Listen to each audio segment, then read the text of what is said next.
De repente vem esse boom de apostas online e a gente vê muita gente jogando e muita gente perdendo. O que está acontecendo de fato?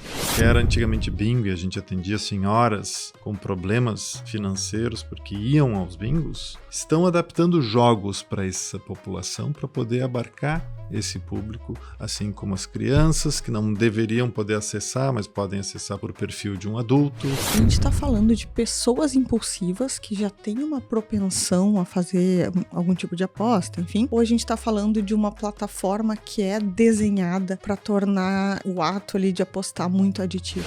Jogue com responsabilidade, assim como beba com moderação, que todos os estudos mostram que não tem efetividade nenhuma. Na teoria, tu olha aquela regulamentação e tu pensa assim, parece adequada, vai dar tudo certo. Mas na vida real não dá, né? Um dia não existia nada, no outro existia bet por todos os lados. Eu sei que o jogo geralmente não leva a grandes ganhos, mas eu vou conseguir. Vou mostrar para todos os meus amigos e vou aumentar minha renda de uma forma especial.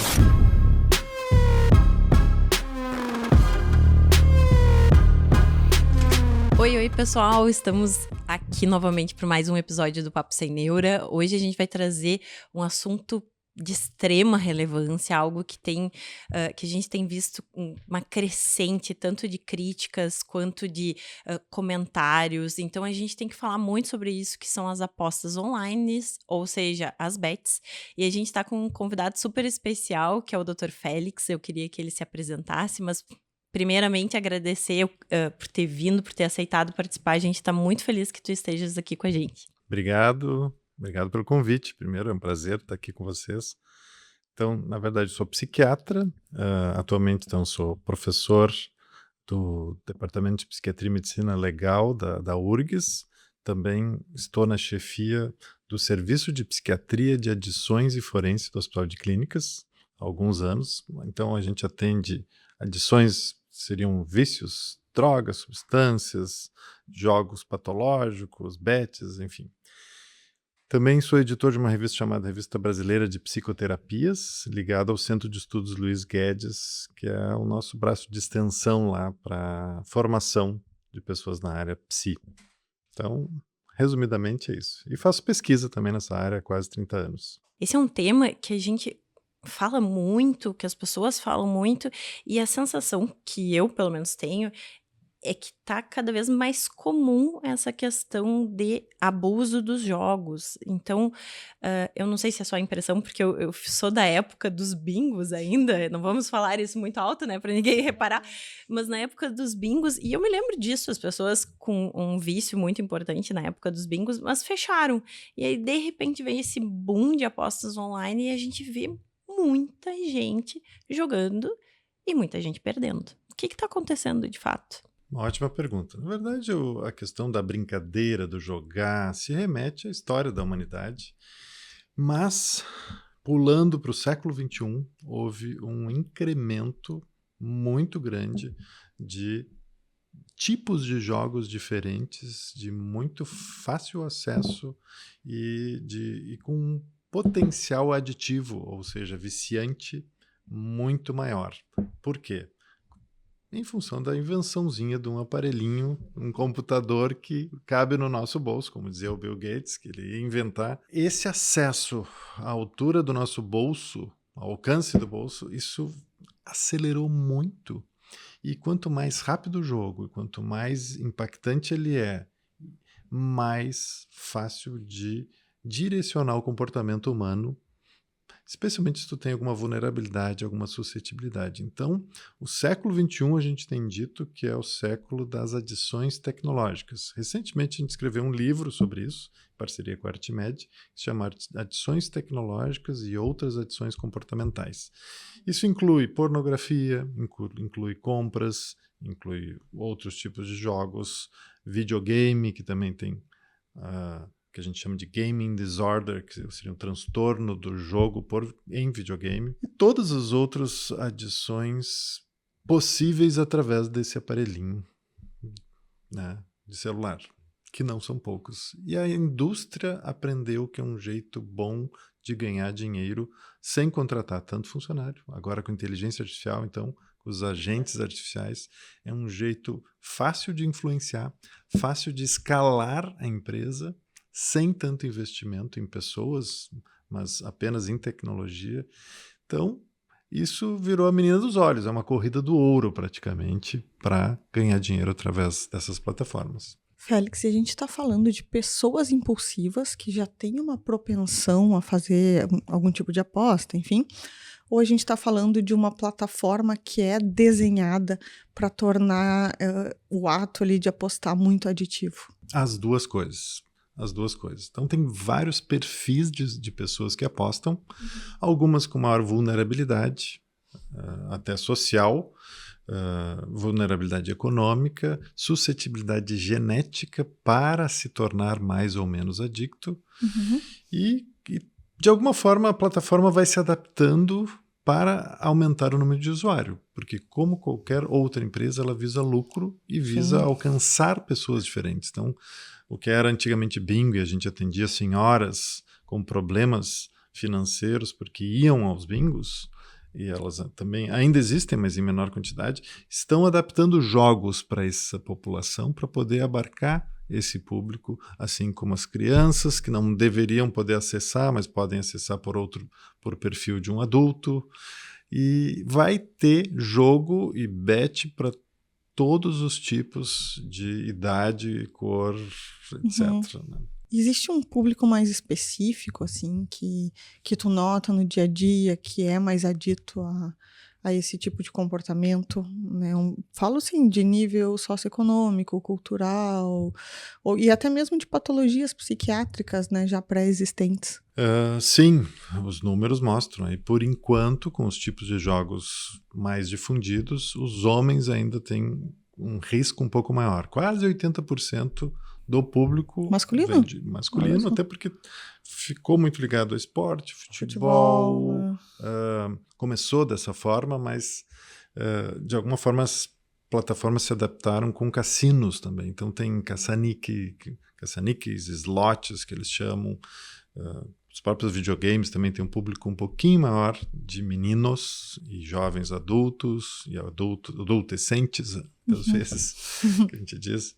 A indústria vai se adaptando e dentro desses jogos existem o que a gente chama de funcionalidades aditivas. São features, são características dos jogos que podem levar a mais ou menos adições. Por exemplo, recentemente a gente publicou um artigo sobre a proibição dos loot boxes, que são as caixinhas surpresas nos videogames das crianças, porque aquela cartinha surpresa, que a gente não sabe qual jogador vai vir, se é um jogador muito importante para o FIFA, etc., aquilo cria uma expectativa muito grande e a criança quer abrir hoje, ela não quer jogar amanhã, que quarta-feira, quinta-feira é o dia do jogo.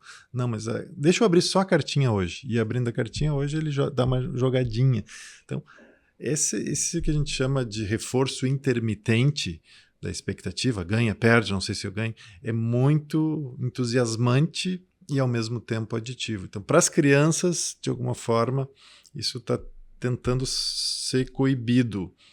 E o ECA Digital, que é o Estatuto da Criança e Adolescente, vem tentando regulamentar algumas coisas nesse sentido. Pelo menos vamos proteger um pouco mais as crianças, já que os adultos a gente fica um pouco mais difícil, que teria mais livre-arbítrio. Não, e também, se a gente parar para pensar, né, o adolescente ele ainda não tem a região pré-frontal bem formada, ele ainda está em formação, então a questão de inibição ali ainda está restrita. Então, como é que tu vai expor esse adolescente a um jogo que já tem uma, vamos dizer assim, uma cartilha para gerar um comportamento mais viciante numa pessoa que não tem uma inibição adequada, né? Aí, o que eu penso? Essas crianças, adolescentes, quando eles são expostos já pequenos, eles têm um maior risco na vida adulta de se tornarem abusadores, de se tornarem aditos aos jogos? Sim, por quê? Isso vale para álcool, para drogas, para maconha, para... né? O cérebro ele é muito plástico e ele é programável. E quanto mais a gente programa, estimula vias cerebrais, quanto mais precocemente, e ainda numa fase que não tem esse controle pré-frontal, esse autocontrole racional, e que o animal, vamos dizer assim, um macaquinho, um ratinho, inclusive nós homens, mulheres, somos animais, a gente acaba perdendo mais o controle. Esse controle que a gente chama de controle racional, que nem sempre ele está presente, mas é um controle que a gente tenta, de alguma forma, absorver e colocar ali no jogo, e que vai se perdendo. Então, realmente, quase todos os estudos na área das adições enfocam que, idealmente, estímulos aditivos deveriam vir depois dos 25 anos, quando essa região pré-frontal está um pouco mais amadurecida. A gente falou muito sobre o brain rot recentemente, e te escutando ali daquela expectativa, que não era necessariamente a cartinha, né, do videogame, mas a expectativa, o que vai vir, é um jogador melhor, pior.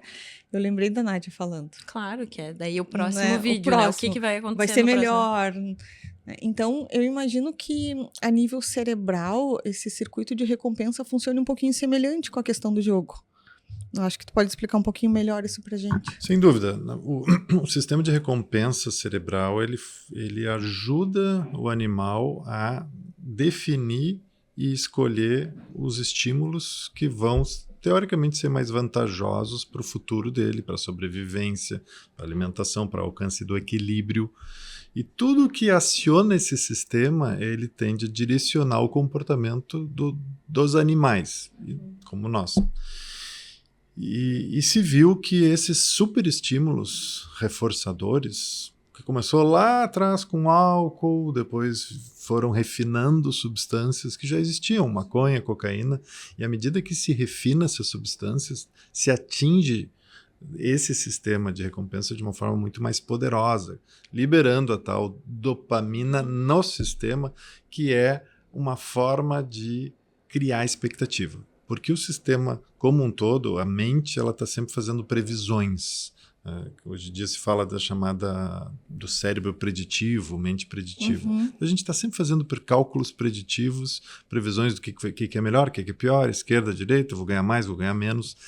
E tudo que se insere nesse contexto faz com que a gente comece a se direcionar inconscientemente. Eu estou usando uma palavra mais, talvez, da psicanálise, mas sem perceber. Irracionalmente, a gente vai se direcionando. Pode ser compras numa plataforma X, que a gente tem atendido muitas mulheres, por exemplo. Eu não tenho grandes vícios, mas depois da meia-noite eu gosto de entrar naquela plataforma e dar um clique e acabo comprando uma blusinha. No final do mês, o cartão vai a 3.500 só das comprinhas. Não é uma compulsão, uma doença, mas alguma coisa ali na plataforma conseguiu atrair a atenção, e hoje em dia a atenção é uma coisa que vale muito para a indústria. Não é por acaso que os nossos filhos estão sequestrados mentalmente, que eles estão criando esses reels, shorts, seja o que for, para atrair atenção, porque isso vale muito dinheiro e também gera expectativas rápidas. E eu até tava pensando assim, né, porque agora que tu falou das mulheres, né, porque a mulher, ela tem essa coisa assim de às vezes estar mais deprimida, mais, enfim, irritada com alguma coisa, e ela vai lá e despeja na comida, enfim, na comprinha. Tem esse perfil também nos jogos de, por exemplo, assim, a mulher ter um comportamento de ir jogar quando está mais deprimida, mais ansiosa, mais irritada, alguma coisa assim? Porque eu tô perguntando isso porque eu tenho uma impressão, assim, que os homens, eles têm aquela coisa assim, não, mas eu sei de futebol. Então, se eu jogar, eu tenho mais chance de ganhar, porque eu sei futebol. Aí ele se engana com essa história. Não, eu sei, eu vou ganhar. E aí acaba perdendo. E eu não sei se é o mesmo comportamento da mulher. Ótimo. Agora eu me dei conta que eu não te respondi ainda a questão das comorbidades. Existe por trás de tudo um sistema de autoajuste, de regulação emocional. Então, todos nós estamos sempre tentando nos regular emocionalmente. Inclusive, publicamos um artigo que se chama Teorias Homeostáticas das Adições, ou seja, todo mundo buscando algum equilíbrio emocional. Talvez nas mulheres a gente possa perceber um pouco mais essa tristeza, essa ansiedade, mas nos homens descrevem vazio, angústia, tédio, e são emoções que a gente chama de valência negativa. Então, ambos, homens e mulheres, buscam se regular, só que o que regula é diferente. Aí, o que regula é aquilo que a gente dá mais valor. Pode ser que para algumas mulheres ela dê um pouco mais valor para a compra, ou para o homem, para o videogame, para o jogo, para o esporte. Aquilo que te dá valor, que a gente dá valor, nos traz um acalento emocional, um ajuste positivo das emoções.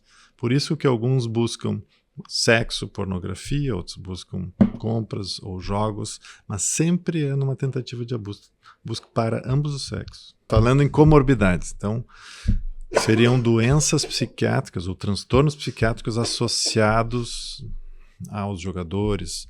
Então, quase 2/3 de todos os jogadores problemáticos, e especialmente os chamados com transtorno do jogo, têm alguma comorbidade, aí fecham critérios diagnósticos para um transtorno psiquiátrico.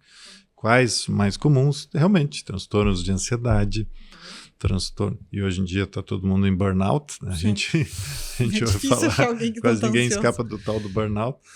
Só que o burnout tem que estar associado a algum problema do trabalho. Então, é uma brincadeira aqui. As pessoas não deveriam fechar tanto o diagnóstico para burnout. Transtornos depressivos, transtornos afetivos bipolares, sim, porque já são pessoas um pouco mais impulsivas, já são naturalmente mais compulsivas, dependendo do episódio que ela se encontra. Inclusive, episódios maníacos, eufóricos, tendem a causar mais jogo ainda, mais uso de substâncias. Então, é um problema. Mas praticamente todos os transtornos psiquiátricos aumentam o risco para o transtorno do jogo. Então, ter um transtorno psiquiátrico associado aumenta o risco, e por isso que é sempre importante ter uma avaliação psiquiátrica e poder tratar esse transtorno concomitante. Tem alguma relação TDAH e o jogo? Porque eu fico pensando também, o TDAH já tem essa questão também da impulsividade, né? da impulsividade, se isso pode estar relacionado também. Claro que é bastante comum também a comorbidade TDAH com ansiedade. É difícil vir uma bola de neve do mal, assim, né, entre aspas.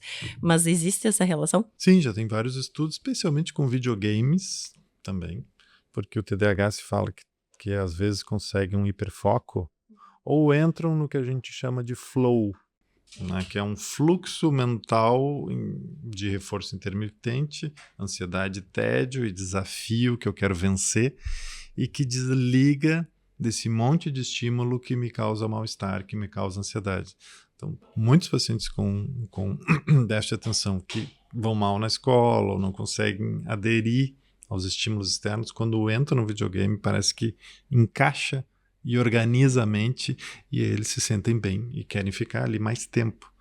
Então, sem dúvida, aumenta um pouco o risco para um transtorno associado ao jogo, com problemas de sofrimento por excesso de jogo, por prejuízo financeiro, eventualmente, e prejuízo de perder a habilidade de outras coisas da vida, porque hoje a palavra da moda agora, esse ano, não é mais foi o brain rot, depois ano passado virou rage bait, que é a isca para raiva, e agora tem uma palavra que se chama de-skilling, que é perda de habilidades, por excesso de computador, de tela, de inteligência artificial, que agora não vou precisar mais pensar para produzir conhecimento.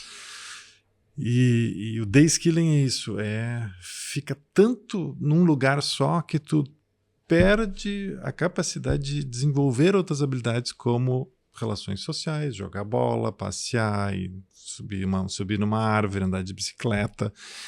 Os jovens estão sob esse risco. Os nossos alunos de medicina, tem vários estudos agora sobre de-skilling na medicina, de pessoas, de especialidades que estão perdendo as habilidades, ou tem o risco de perder porque a IA vai fazer tudo. Então, o último artigo que a gente estudou sobre isso era o de-skilling na oncologia. Imagina um oncologista que joga o caso inteiro na IA, e a IA sai com todo o tratamento perfeito, as doses, de tudo pronto. E durante 1, 2, 3 anos, a IA fez tudo ali, analisou todos os biomarcadores e deu o tratamento melhor possível. Daqui a 3 anos, será que o oncologista vai saber tudo sobre as doenças, sobre as medicações, E será que ele vai se preocupar se já sai tudo pronto? Então é um risco, os cirurgiões um pouco menos, né? Porque enquanto o robô não fizer tudo sozinho, tem ainda habilidade pelo motora. menos vai ter que conferir o que o robô está fazendo. Sim. Mas aí nós estamos desviando um pouquinho o assunto. E como que é geralmente o caminho desse paciente? E acho que dá para chamar de paciente, né? Porque... Os que chegam, sim. Né? Uhum. Porque começa com uma jogada eventual, imagino eu. Uhum. Perde, ganha, não sei muito bem como que funciona a plataforma, no sentido de eles preferem fazer tu ganhar pouco, ganha muito, e perdendo, e quando vê que a pessoa está desistindo, ganhar, porque eu imagino que tem uma inteligência artificial, né, Voltada Sim. dentro da plataforma. Exatamente, deve porque ter. ela é construída para manter a pessoa ali mais tempo, Sim. né, para perder e para deixar aquela pessoa ali. Então, como que funciona assim esse caminho daquela jogada ali muito eventual para de repente uma pessoa estar completamente viciada e jogando e sem noção de perda de dinheiro, perda de tempo, etc. Uma boa pergunta, porque realmente o que a gente tem visto é que as plataformas elas acabam tendo uma inteligência artificial personalizada. Ela vai saber o teu fenótipo digital, comportamental, o que tu faz. Se for uma inteligência artificial mais robusta, vai inclusive ter outros dados da tua vida para saber o que tu gosta. E aí ela vai ver o teu perfil, se tu gosta de apostar pouco, muito, ganhar pouco, o que tu faz com o dinheiro, se tu é mais compulsivo, menos compulsivo. Vai te dar um bônus maior, bônus, e é assustador, tem gente que ganha bônus de R$1.000 agora, R$5.000 agora, grátis, sim, bônus agora. 100 giros grátis. A primeira vez que eu vi isso, 100 giros grátis, eu pensei, eu também quero. 100 giros grátis? Imagina, Quero o que eu posso ganhar 100 com 100 giros? oportunidades? Sim. Estão me dando 100, nunca me dão nenhuma oportunidade grátis. Agora me deram 100? 100? Não, o que está acontecendo? Quem Pois vai é, recusar uma? é difícil recusar, né? Eu ia olhar e ia pensar assim, Eu quero girar 100 giros aqui, vou tentar. Exatamente. Então tu imagina se tu tá numa situação de vida em que tu ganha mal, que tu não vê uma perspectiva de vida de aumentar o lucro, de trocar de emprego, de mudar de qualidade de vida, e aí surge uma oportunidade financeira rápida e teoricamente fácil, depende um pouco da tua esperteza e inteligência, e também tem essa questão do ego, como dizem os próprios pacientes, uma questão de ajuste, de autoestima ali, que estão me testando e eu acho que eu sou bom. Então, a palavra que eu estava buscando é autoafirmação. Todo mundo está sempre se autoafirmando de alguma forma, seja pelo orgulho de cuidar bem dos filhos ou da profissão, e ali tem uma questão de inteligência. Eu sei que a banca sempre ganha, mas eu acho que eu sei um jeito de ganhar da banca.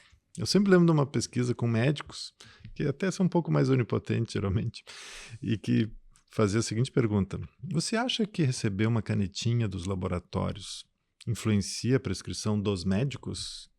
Eu disse, acho que sim, porque senão os laboratórios nem dariam, né? E a tua prescrição influencia? Não, a minha não.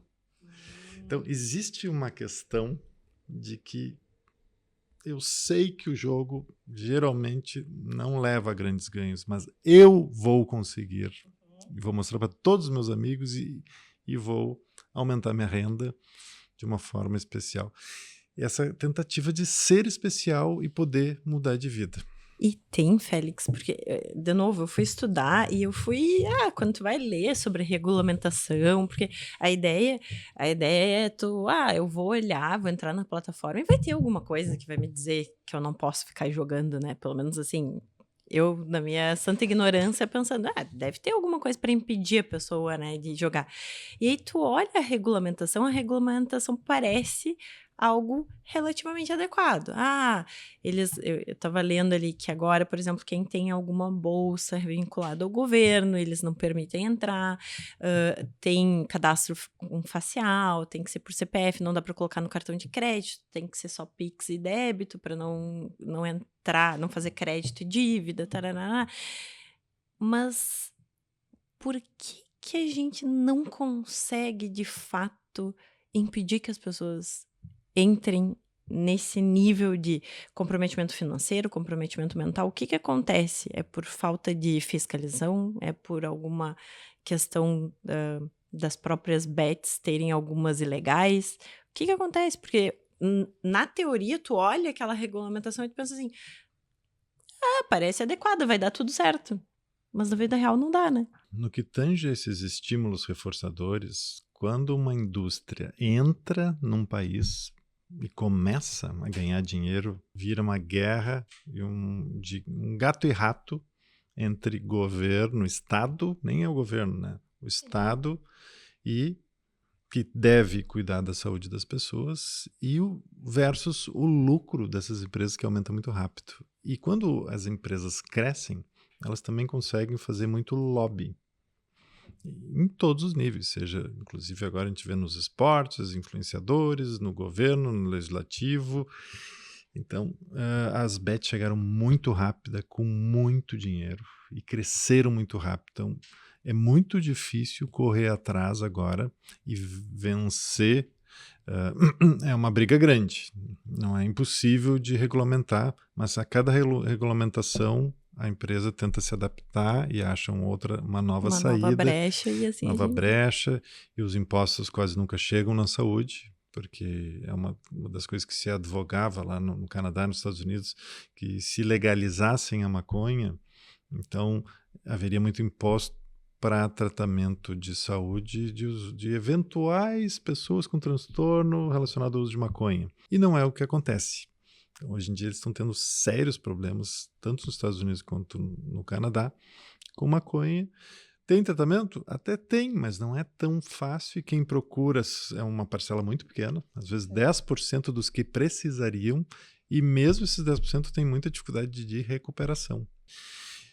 Estão tentando regulamentar, houve alguns avanços recentes aí no que tange a propaganda das bets, jogue com responsabilidade, assim como beba com moderação, que todos os estudos mostram que não tem efetividade nenhuma. Sim, Não Sim, tem porque efetividade. tu olha, vai dizer, eu acho engraçado, faz às vezes as sentido, pessoas pegando cigarro, assim, delas, eu vejo isso direto, que eu às vezes tomo café no posto, daí eu olho, assim, a pessoa olha aquela foto no cigarro, e ela, deixa eu escolher uma pior, e faz de propósito, sabe? Escolhe uma pior, tipo, eu não quero essa daqui da ereção, eu quero a do câncer de Isso. pulmão.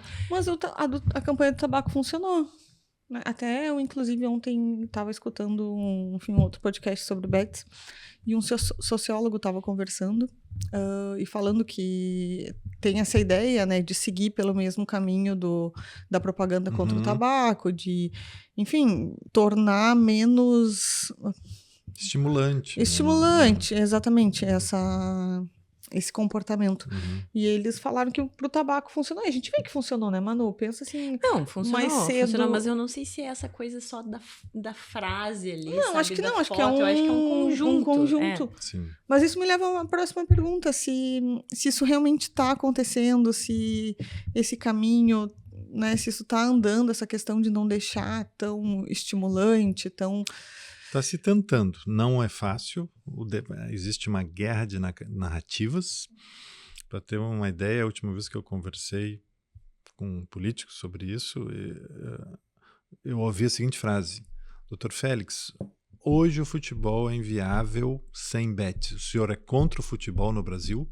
nesse É uma nível? guerra que chega a um extremo, e a gente sabe que na Inglaterra, por exemplo, que já tinha jogo até há mais tempo, estão regulamentando e principalmente fiscalizando, porque Assim, não adianta regulamentar é uma coisa e fiscalizar é outra. Por exemplo, a questão do tolerância zero ao álcool no trânsito é uma medida que funciona muito bem para locais onde há fiscalização.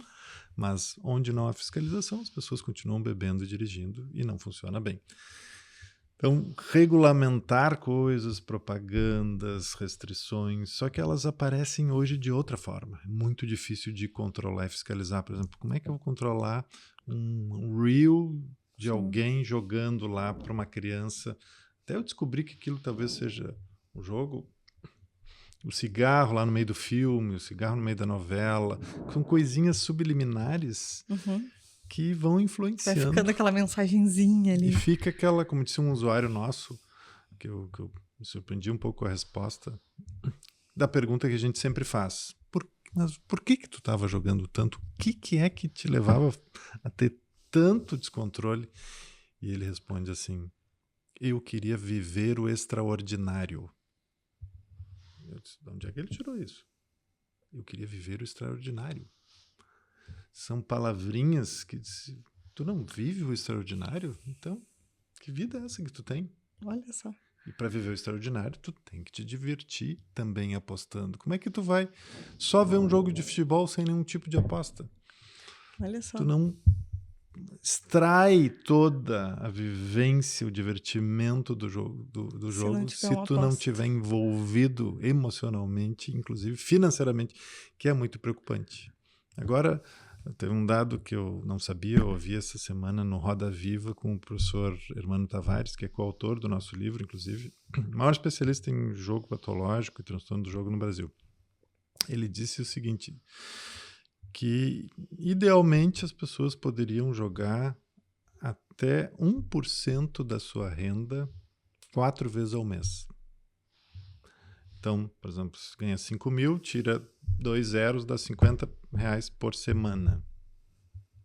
Idealmente. Como é que a gente vai conseguir controlar isso para evitar ou diminuir o risco de que aquilo se tornasse uma adição? Eu me lembro sempre do meu sogro, que jogava mais ou menos R$50 por mês, por semana, na Mega Sena.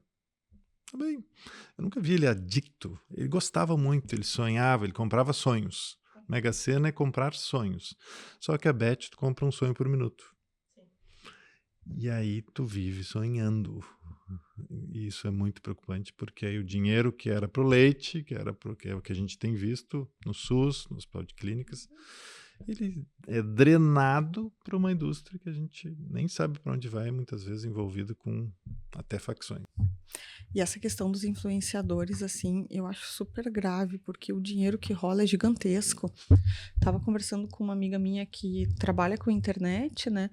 E ela falou assim que eles entram em contato semanalmente com ela, oferecendo valores altos, 20, 30 mil reais, para ela fazer alguns stories ali.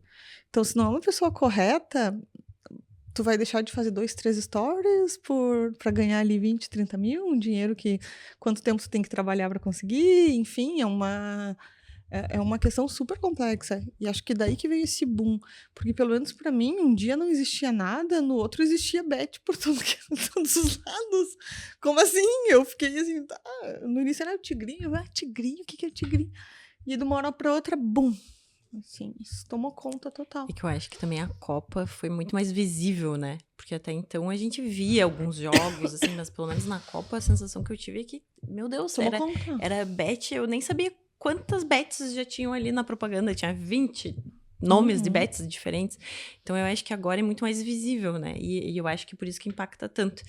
E eu tenho a sensação, Félix, que às vezes, assim...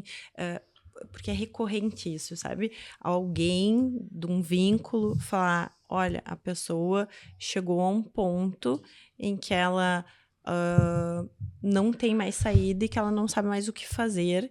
E muitas mortes relacionadas, né? Suicídios relacionados porque a pessoa chega no fundo do poço e ela não sabe mais o que fazer. Então, qual que é o impacto posterior? A pessoa vira um abusador do jogo e aí o que acontece a partir disso? Bom, uma coisa é fato mesmo. Grande parte dessas pessoas acabam buscando um tratamento porque a família se dá conta antes que ele está se perdendo nas finanças, está prejudicando né, financeiramente toda a família e acaba encaminhando para tratamento. Então, do ponto de vista de avaliação, antes do impacto, é importante ver se o sujeito está jogando mais do que ele se programa, mais do que ele tinha planejado, mais tempo do que ele tinha planejado, mais dinheiro, tudo está parecendo fora da razão. Isso é uma das coisas. Outra coisa é se ele está muito preocupado em recuperar ou pagar contas com agiotas, com crédito consignado lá, que cresceu muito também associado às bets, e se ele está tendo conflitos em casa, está cuidando menos dos filhos, está prestando menos atenção em outras coisas importantes. Tudo isso vai na direção de problemas, de jogo problemático, ou mesmo de transtorno do jogo. E o que a gente faz? Primeiro avalia o impacto disso com todo mundo. E aí, o que está acontecendo? Por que tu está jogando? Quais são os motivos e quais são as repercussões dentro da tua casa? Ah, meu filho está sentindo falta, o pai não está presente. Inclusive, tem gente que joga durante o trabalho, estão perdendo o emprego, tem um estudo famoso vinculado ao álcool que diz que um dos maiores impactos econômicos do álcool é o que se chama de presenteísmo. É a pessoa ir trabalhar, mas não render, porque ou está de ressaca, enfim. E o presenteísmo é muito caro para um país. E o jogo também permite isso. Tu jogue durante, ou fique atento, ou fique com a cabeça, será que eu vou ganhar? Que nem ações. Uma vez eu apliquei em ações lá atrás, antes de 2008, e comecei a ficar pensando, será que ela vai subir, vai descer? E eu, no meio de um atendimento, me dei conta, meu Deus, eu não posso ficar atendendo pessoas e pensando nas ações. Aí eu parei de, inclusive, investir em ações, porque desvia a mente, rouba a nossa atenção, que pode ser tão importante. E tratamento, o que a gente faz quando a gente identifica que o sujeito tem algum transtorno? A gente tem que procurar ajuda.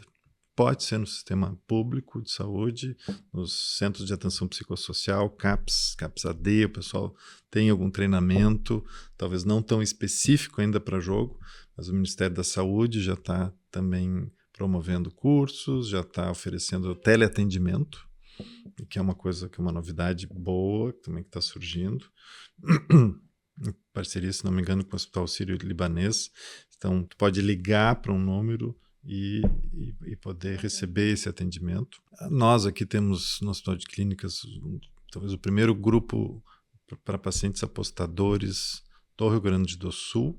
Então já estamos recebendo pacientes lá, já estamos atendendo paciente em grupo, com treinamento, entrevista motivacional, que é uma das técnicas, terapia cognitivo-comportamental, às vezes terapias de família que têm que ser envolvidas também para aumentar a motivação. E, por fim, não esquecer dos bloqueadores de celulares. Tanto o bloqueador governamental, que é o viagov.br, hoje quase 800 mil pessoas já bloquearam seu CPF para jogo em bets legalizadas. Eu vi isso,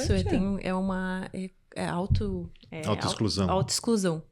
É bem legal, o governo tu entra no Gov e aí tu pede para ele bloquear teu CPF de todas as bets legalizadas, né? Legalizadas, Sim. Então tu, tá bloqueado, não pode mais. Bem interessante. Isso. E para aqueles que entram nas outras bets não legalizadas, tu ainda pode baixar aplicativos como o Gamban, que é o Gambling Ban, banir o jogo, que bloqueia quase tudo que é .bet. Opa. E tem pacientes que a gente tem que bloquear em todos os celulares da família, porque senão joga no celular do filho, no celular da esposa, no celular. E aí, para ele, e que num primeiro momento gera uma certa irritação, porque estão me coibindo, é uma coisa coercitiva, mas depois de uma semana ou duas eles têm um certo alívio. Que bom que eu não posso jogar, porque passa aquela fase de abstinência do jogo. E o paciente aqui em Porto Alegre, por exemplo, né? Isso seria minha próxima pergunta. Qual o caminho que ele tem que fazer? Ele notou que precisa de ajuda, ou um familiar notou que esse paciente precisa de ajuda, fora os CAPs, então lá no Clínicas, por exemplo, para chegar lá, como que funciona? Na verdade, postos de saúde, unidades básicas de saúde, todos os profissionais da saúde já têm uma capacidade de psicoeducação e de encaminhamento para serviços de referência, mas os CAPS-A deles têm um pouquinho mais de especialização nessa parte de adições. Eu acho que a gente pode encerrar, Félix, talvez com o que tu gostaria de mandar como mensagem assim, para a população em geral sobre as bets e sobre prevenção. O que a gente pode fazer? O que tu quer que as pessoas saibam, assim? Vou começar por uma notícia boa, como que eu tenho dito que sobre bets a gente tem falado muitas coisas negativas, mas uma que eu acho que é um pouco mais positiva é que a gente vê que ao longo do processo da recuperação, ao contrário de usuários de drogas que às vezes ficam com muitos e muitos anos com fissura, lembrando do cigarro ou da cocaína durante 5, 10 anos e com vontade, no que tange a bets e apostas, quando a pessoa realmente se dá conta que aquilo não vai trazer prosperidade, que não é um grande investimento e que trazia prejuízo, a pessoa às vezes realmente deixa de ter a tal da fissura, o craving, aquela vontade de jogar. Às vezes pode levar meio ano, 1 ano, mas com o tratamento tem sido um pouco mais rápido do que algumas drogas, inclusive o álcool. Inclusive o álcool, que o cara fica sonhando anos e anos que quando é que vai poder voltar a beber. A prevenção é um pouco mais difícil, porque teria que abarcar todos os primária, secundária, terciária, em escolas, empresas. Os projetos de prevenção é melhor com medidas ambientais e de Estado do tipo regulamentações, fiscalização, punições, eventualmente. Então tem um impacto bem maior do que projetos de prevenção, que não funcionam, porque as empresas correm mais rápido do que os projetos de prevenção. Então, a mensagem final, eu acho que é essa, de que a gente tem que estar atento, não é uma brincadeira, não é uma pura diversão, nem uma vida extraordinária. Realmente é algo muito perigoso, especialmente jogos de alta velocidade e que de alto impacto financeiro e rápido, cassinos. Grande parte dos pacientes que a gente viu com tentativa de suicídio entraram em jogos com alto gasto financeiro e rápido. E às vezes também tentando reaver rapidamente o dinheiro e que se endivida e cai numa agiota, recebe uma ameaça. Então, a gente tem que estar muito atento que não é um mundo tão colorido, bonito e sem consequências. A gente tem que... É a conscientização e para isso que eu acho que nós estamos aqui, né? Exatamente. Sem dúvida, sem dúvida. Tem algum filme ou livro que tu queira indicar sobre o assunto? Olha, o famoso livro do Dostoiévski sobre jogo, né? O jogador. E filme, por acaso, esse fim de semana eu vi um filme meio assim, quase futurístico ali, se passa em Macau, que se chama Balada de um Jogador. É um filme que mostra um pouco a perda da racionalidade. Então, é um filme que está disponível nas plataformas, mas tem vários outros filmes, mas esse Balada de um Jogador eu vi recentemente e mostra o quanto a pessoa parece entrar num estado que nós psiquiatras chamamos de quase psicótico. Uhum. Como é que tu, sabendo que tu vai apostar toda a tua vida numa carta, como é que alguém faria isso? Como é que a gente consegue imaginar alguém apostar a vida inteira numa carta? Que nome a gente dá isso? É uma psicose? É uma automatização? É uma cegueira? É um vício? O que é isso? Isso a gente não tem na psiquiatria ainda algo que descreva este fenômeno. Sim. E o jogador é muito bom, leiam. Muito bom mesmo. Queria agradecer muito por ter participado aqui conosco, foi excelente. Eu acho que esse é um assunto que, se a gente pudesse, a gente ficava aqui falando várias horas. Mas quem sabe a gente faz um episódio 2. Muito obrigada. Muito obrigada por ter vindo. Estou à disposição, foi um prazer.